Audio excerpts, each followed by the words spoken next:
Hey, this is Todd and Jeremiah again on Talk Fort Dodge. Thanks for tuning in again this week. Today we have Rhonda Chambers with the Fort Dodge Regional Airport. Rhonda's a rock star all the way around. I've got to know her really well, and I just absolutely adore hanging out with her every time I get a minute to hang out with her. So welcome today, Rhonda, and thanks for being here. Thank you for having me. Thank you. And what kind of words, Todd? Thank you. It's I think why I always believe I am who I am because I get to do and be in an industry that I love.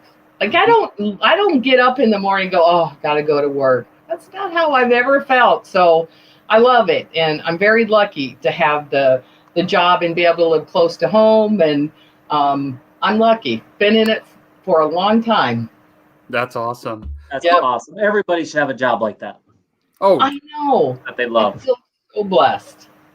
That's awesome. So tell us about yourself. How'd you end up where you're at? And Yeah, so I am old, so I try not to take too much time. I'll leave a lot of the boring stuff off. But again, I was born and raised in Manson here in the area.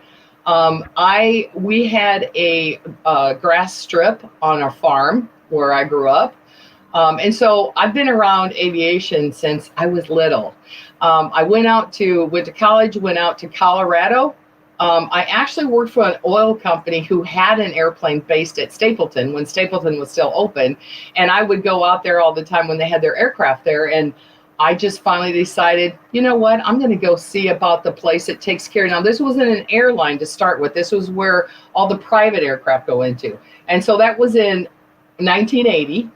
I started my aviation career in 1980. So yeah, you guys can do the math, how long I've been doing aviation. And it was an absolute wonderful thing. I mean, where that was at Denver, we had a ton of stars that would always fly in. Willie Nelson used to bring me sourdough bread back from San Francisco. That's the last thing I would ask Willie Nelson for. I know. What was bread? And everybody.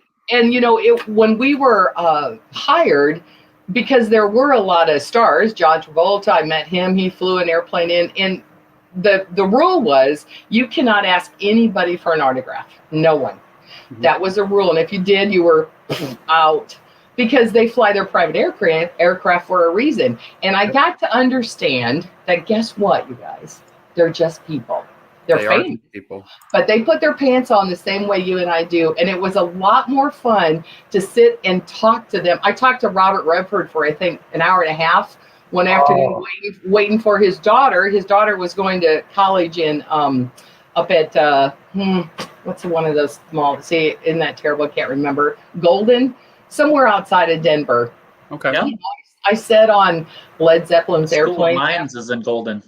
Hanging out with Led Zeppelin would be amazing. I did. I sat on their aircraft one time after I got off work and drank some beers with them on their airplane. It was just a really great environment, and I learned a ton about aviation doing that job. And then I worked for a little bit of time. Went down to Dallas. When I moved to Dallas, I worked at Dallas Love Field, where Southwest Airlines is based. And then, the wonderful opportunities that I had to stay in the same industry and move back home because my mom still lives around. She lives in Manson. So I was able to move back home and raise my daughter here. So I've been here at the airport for 26 years. Wow. That's amazing that you're here. You have that much your time to the community. Yeah, it's very fun. I love Fort, and I'm so grateful that I was able to move back.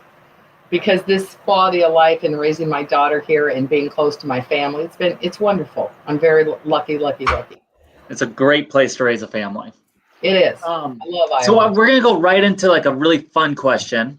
Okay. And I know in airports, they even made a movie called Airplane because I know there's so many things that happen in airports and on the planes that are just so funny. There's probably something funny on every single flight just because people are packed in like sardines for 2 hours or whatever.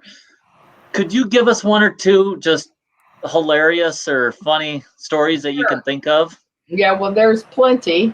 And I really, I'm not on the airplane. So when I hear something that happens, it's usually a before thing or when they land or a car or, delays or whatever. But there was a very funny incident that happened. Now, this is pre 9/11. So, it was different then. We weren't, on our guard, didn't have TSA. It's when we had Northwest. And I remember the flight left at that time. I think it left like at 6, maybe 6:30. So we all get to work, and it's now about 8:45, 9 o'clock. And we get a call at the airport telephone number, and it's a guy who flew out on the flight that morning, and he wants us to go check to see if his car is out front. Now he's been gone. Yeah. 6:30. We walk out front, and in the circle at the end, there is a car that is running. The keys are in it, and the back of the SUV is open. Like the whole car had been sitting there. So basically he was, because people are excited. I'm going to go.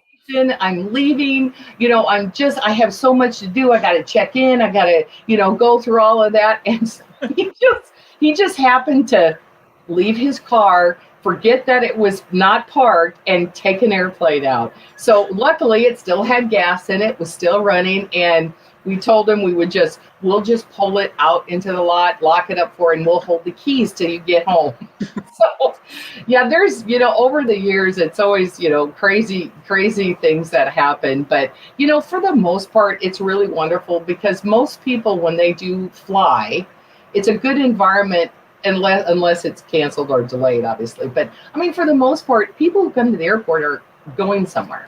Mm-hmm. So it's they're excited. They're excited, even if it's for work sometime. It's a great environment because people, and then we hear a lot of hugs and laughter because, somebody flight network that was started in 2010. We didn't have an honor flight all last year because of COVID. They canceled everything through August 15th.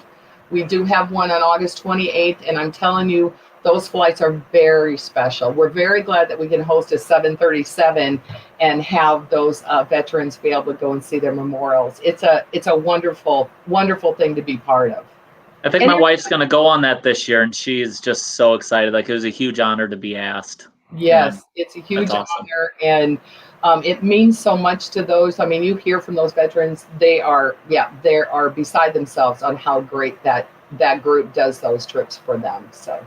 Let's hope we have one again soon. Awesome. Yes. Well, I got a tough question here. Oh, no. So if a mile of highway can take you a mile, how far can a mile of runway take you?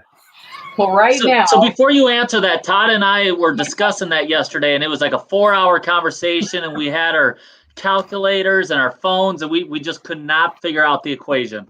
I know. It's just hard because, it is the same. It's the same distance. It's a mile. And right now, when you take off, that mile of runway takes you absolutely anywhere, not just to a certain city, and then you have to transfer on another airline to get to where you want to go. It truly can take you anywhere out of O'Hare on United's network of 600 flights a day. How many destinations?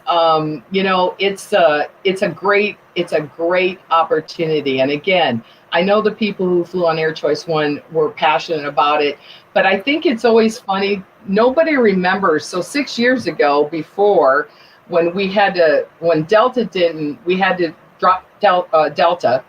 And then we picked Air Choice One, and we were going to St. Louis. Now remember, Fort Dodge has never flown to St. Louis before. So 6 years ago when we started, everybody goes, "That's crazy. Nobody's going to want to go to St. Louis. That's just ridiculous." And now when we moved to this service, now 6 years later, we get calls to how disappointed everybody is that we're not going to St. Louis anymore. And are they all Cardinal fans? I feel for them. My brother lives in St. Louis. It was wonderful. Yeah, but the opportunities that a network carrier such as United can provide to a much broader group of people, whether it's economic development and business or, taking a vacation and those connections and being able to do what? Check bags. Oh, yeah. And TSA pre. I don't have to take my shoes off. TSA pre-check. This is amazing. It's amazing. It is. So, when SkyWest, and I know people are a little confused about that. I mean, it's United Airline service. So you book United.com. Type in Fort Dodge, you pop up now at United's website, and you book to wherever you need to go through Chicago. So okay. Well, that leads us right into our next question. Where do all the flights go right now, and what are the prices? I know that probably changes, but changes all the time. I mean, this is a network carrier. Air Choice One did things different. So Air Choice One was able to have a price for every city, and the reason that is because they didn't have any code share agreements with another network carrier. Your luggage didn't transfer, all of that. So it was easy for them to do a standard price. United is being competitive for our fares with cities around us that have United. And so, and it's going to change. For example, if you wanted to go today, it's going to be expensive. If you wanted to go, if you book ahead, and everybody goes, are there any days of the week that are better to book tickets?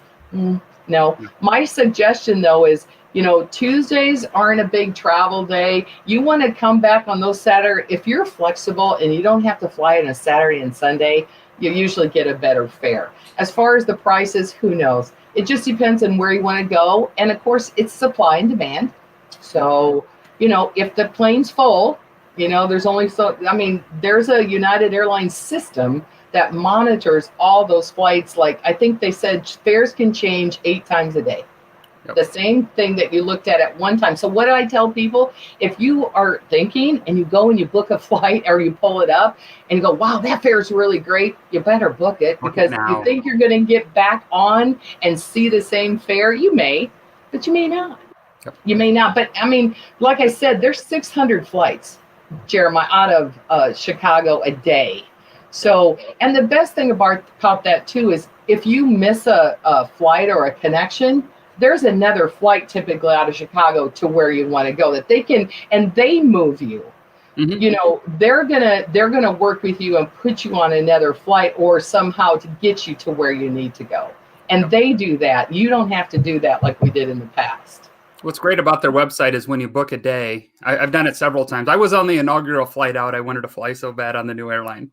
But when you book a day, you can say, I want to leave on Friday, and it'll put a little chart up on the top that says, if you fly on Tuesday, it's this much less, or Wednesday, and it gives you what day of the weeks are cheaper and a little more expensive. So you can make a decision to say, you know what, I can leave 2 days early and save $300, depending on where you're going. So it's an amazing system. It works so well.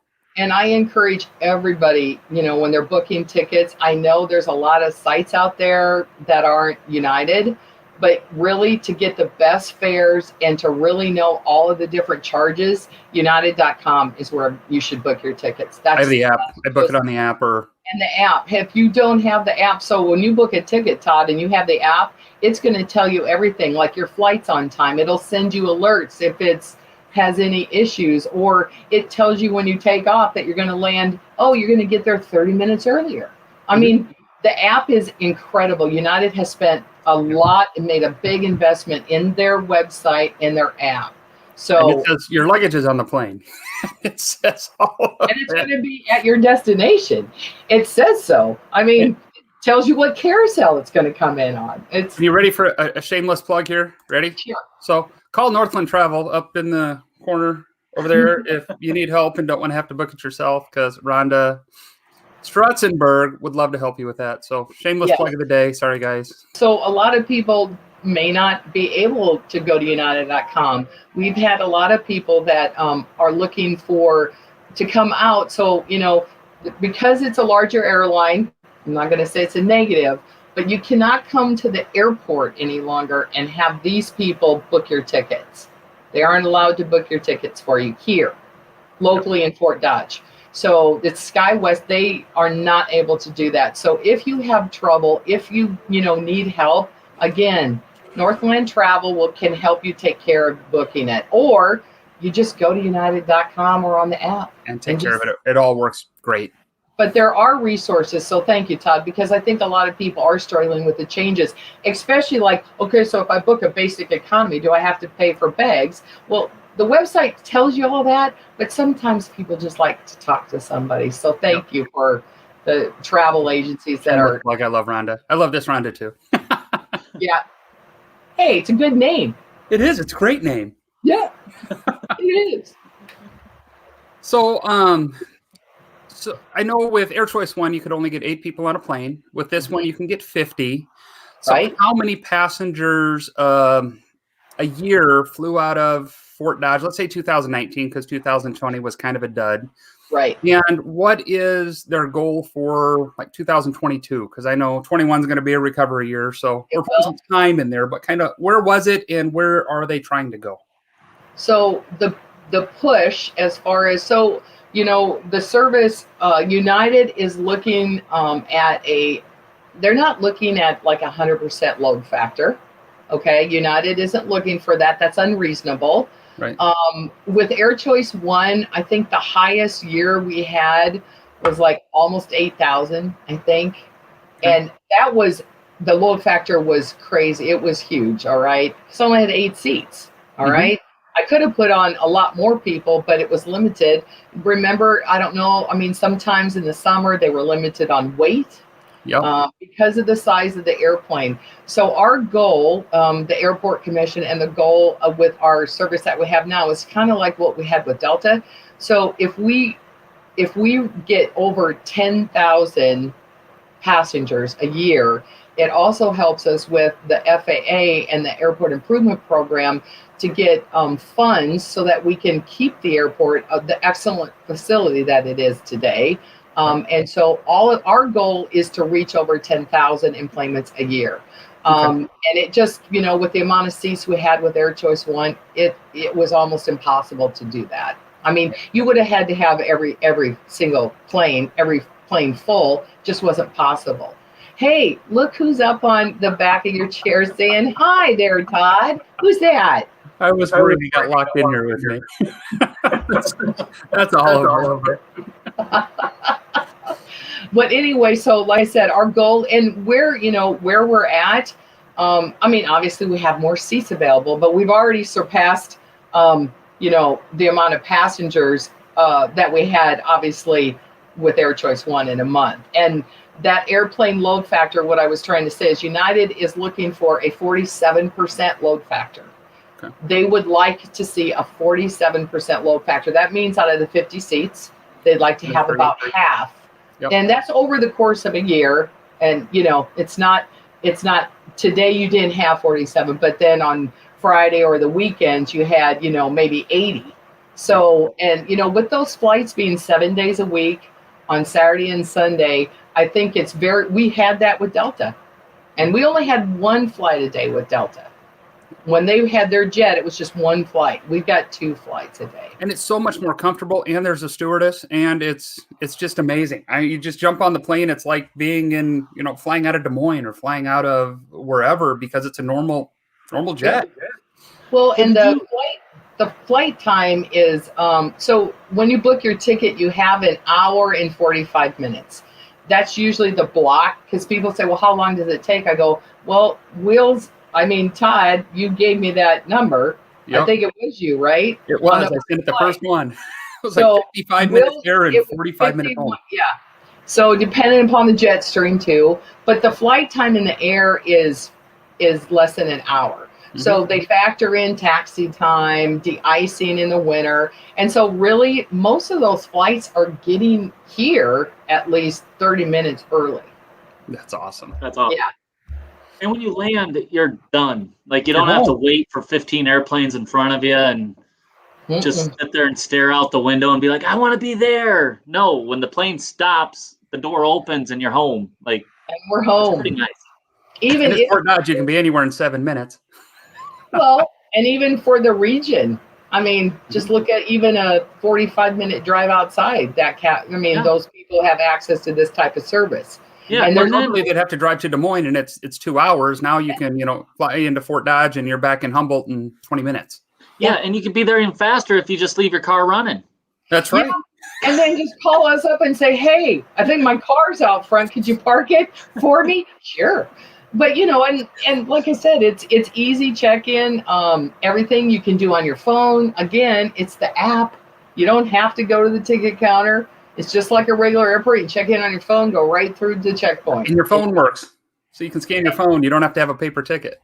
That's right. That's right. And there's always free parking. No cost there. I have to tell you, it was like 3 or 4 years ago. I flew out on a Monday morning to go to a Chicago Cubs game for a Monday night game, and then flew back home Tuesday. And it was so convenient. And I was the only one there, but we were going to Mason City, and we picked up 4 people. So there was 5 people on the plane. Well, when I went in there, I knew the officer. We went to school together. And I got in there just like 15 minutes early, and, I go through the TSA, and it's just me. And I know him, and we're there, and he goes, "Oh, hey, in the refrigerator, there's a water." And I opened it, and there wasn't one. He goes, "Oh, shoot." Well, we had to run the water through the x-ray machine and everything, and I just thought that was hilarious. It's like, it's just me. It's just water. It's just you. Hey, and like I said, the TSA and what they have to do is their job. It's like me. When I check in for the flight, when I fly here, do they know me? Absolutely. Does everybody else have to show their ID? Absolutely. So just pull it out and show it to them. And somebody said, "Well, why are you doing that?" I said, because they still have to do the job. I don't expect anything different. But yes, it is hard. And, everybody says, "Well, this is Fort Dodge." It's, they still have to do. So, yeah, the water thing and the 9/11 stuff. But, yeah, pre-check, Todd. It's great. I love it. If you don't know what pre-check is, it means you don't have to take your shoes off. You don't have to take your laptop or your CPAP out of your bag. You don't have to do any of that. You just set it down. It's like going through the airport in the 90s. Just set your stuff down, walk through, pick it up on the other side. Well, when I first started here, when we were going to Minneapolis or Northwest, we didn't even have screening. It was called reverse screening, which meant you could just get on this airplane and not even go through anything. And then when you got up to Minneapolis, you had to go through their checkpoint that they had set up where the commuters came in. So you didn't even have to go through. Everybody just walked out the door, got on the plane. Didn't care who they were. Yeah. Can't do that anymore. Little different times. Little different. Yeah. That's awesome. All right, Rhonda. Very good conversation. And we want to thank you so much for your time and everything that you do for our community, because so many people come in and out through you. And that's just a huge, amazing service in Fort Dodge. And as our airport grows and as we bring people in and out, it helps the city grow. So you have a really, really big job. That's very important. So we appreciate that. You've done an amazing job. Well, I love what I do. And look for our new entrance sign coming this summer. Okay. Public art piece that is going to be installed this summer to replace that really. So the sign that's out there, if you guys know, it's that yellow sign up on 2 poles. It was put in 1974 when the airport was expanded. The face has been changed a couple times, but that will be removed, and a new piece of public art will grace the airport entrance. And I have to tell you, it's pretty cool. So it's steel, and so that'll be again. And how many people drive down 15th? I mean, whether it's Harlan or commuting, it's going to be a wonderful, just going to be a wonderful representation of our city. In the airport, but it's just another addition. So I can't wait to get that up. Right there on the corner of North 15th and Rhonda Chambers Boulevard. All right. Well, I had people, yes, Todd, and I had all my colleagues across the state when they saw it called me up and asked if I was dead. No, you're still very much alive. Yeah, very much alive. So, yeah. All right. Awesome. Well, thank you so much, and we'll talk to you soon. Thanks, everybody. Great.